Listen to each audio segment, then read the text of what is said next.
बढ़ेंगे बड़ी खबर के साथ। रूस की सेना का यूक्रेन पर गंभीर आरोप सामने आया है। 3 साल से ज्यादा युद्ध को हो गए। रूस ने सबसे बड़ा अभी तक का सबसे बड़ा हमला यूक्रेन पर किया और इस बीच बड़ा आरोप सामने आया। रूस के मेजर जनरल यूरी डैशकिन का दावा है कि यूक्रेन पुतिन की हत्या करना चाहता है।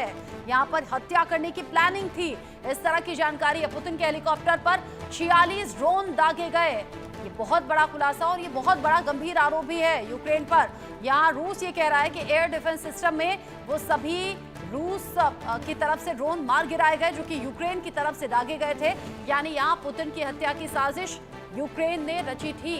यानी जो हेलीकॉप्टर पर एक के बाद एक 46 ड्रोन यूक्रेन की तरफ से दागे गए, उन्हें रूस ने नष्ट भी कर दिया। और अब मेजर जनरल ने यह बड़ा दावा किया है, यहाँ यूरी की तरफ से बताया गया है कि कैसे व्लादिमीर पुतिन की हत्या की साजिश यूक्रेन की तरफ से रची गई थी। और ये बहुत बड़ा खुलासा और ये बहुत बड़ा आरोप भी यूक्रेन पर है। वहीं दूसरी तरफ अब तक का सबसे बड़ा हमला रूस की तरफ से यूक्रेन पर किया गया है। हो सकता है कि ये खबर सामने आने के बाद ही रूस ने ये सबसे बड़ा हमला यूक्रेन पर किया हो।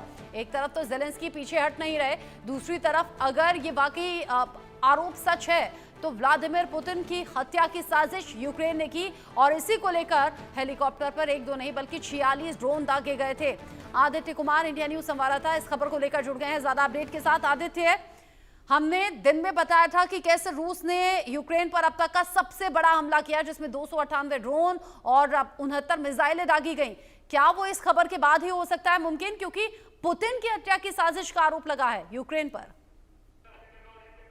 जी रचना, आपने बिल्कुल सही कहा कि बहुत बड़ी एक घटना है, बहुत बड़ा एक आरोप है रूस ने जो दावा किया है। और एक जो व्लादिमीर पुतिन है उसके खिलाफ में जो कार्रवाई की बात कही जा रही है कि उसके हेलीकॉप्टर पे लगभग 40 ऐसे मिसाइल थे जो दागे गए थे, जिसको रूसी सेना ने उसको जो है बीच रास्ते में ही मार गिराया था, जिससे उसका नुकसान नहीं हुआ। इसको लेकर के बड़ा जो कार्रवाई है, बड़ी कार्रवाई जो है वो की गई है और अब तक का सबसे बड़ा हमला जो है किया गया है। ये सबसे खास बात ये कि आप समझेंगे कि घटना की स्थिति कैसी है। एक कुसर्ग एक जगह है जहां पर पहली बार ऐसा हुआ था जो विश्व युद्ध खत्म होने के बाद में, जब उस जगह पे किसी दूसरे देश ने हमला किया था, उसको अपना बताया था, अपना कब्जा बताया था, जिसके बाद रूसी सेना ने उसको दोबारा से अपने कब्जे पे लिया था और उस जगह पे पुतिन जा रहे थे, जिसके बाद उनके जो हवाई जहाज हेलीकॉप्टर था उस पर हमला किया गया था। और ये जानकारी जो है मेजर जनरल जो यूरी डेस्किन है वहां के, उन्होंने प्लेटफॉर्म है बड़े एक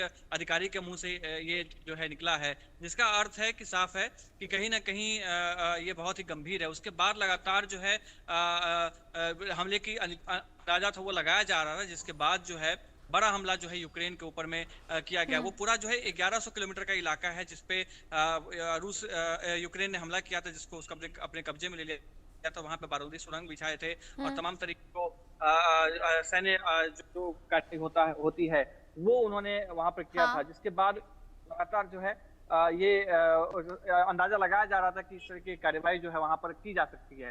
अब जिस तरीके से स्थिति रही है, अब जो है यूक्रेन 3 साल के बाद जो सबसे बड़ा हमला किया, 298 ड्रोन जो है वो दागा है रूस ने यूक्रेन के ऊपर में। और जब से युद्ध चल रहा है तब से जो है इसमें लगातार हर दिन एक नया नया आयाम जो है रूस बनाया जा रहा है रूस के द्वारा, और इस तरह के जो हमले हैं वो किए जा रहे हैं। उसके बाद कई ऐसे तस्वीरें आई हैं जो बहुत ही ज्यादा भयावह हैं, जिसके बाद जो है ये यूक्रेन भी अब तैयारी कर रहा है कि उस पे रूस पे जो है वो यानी रूस की तरफ से जो दावा किया जा रहा है, जो आरोप लगाए जा रहे हैं, उसमें वाकई दम हो सकता है। यहाँ एयर डिफेंस सिस्टम था जिनसे सभी ये ड्रोन मारे गए, वरना व्लादिमीर पुतिन की जान को भी खतरा था। 46 ड्रोन, एक दो नहीं 46 ड्रोन हेलीकॉप्टर पर दागे गए थे। बहुत शुक्रिया आपका।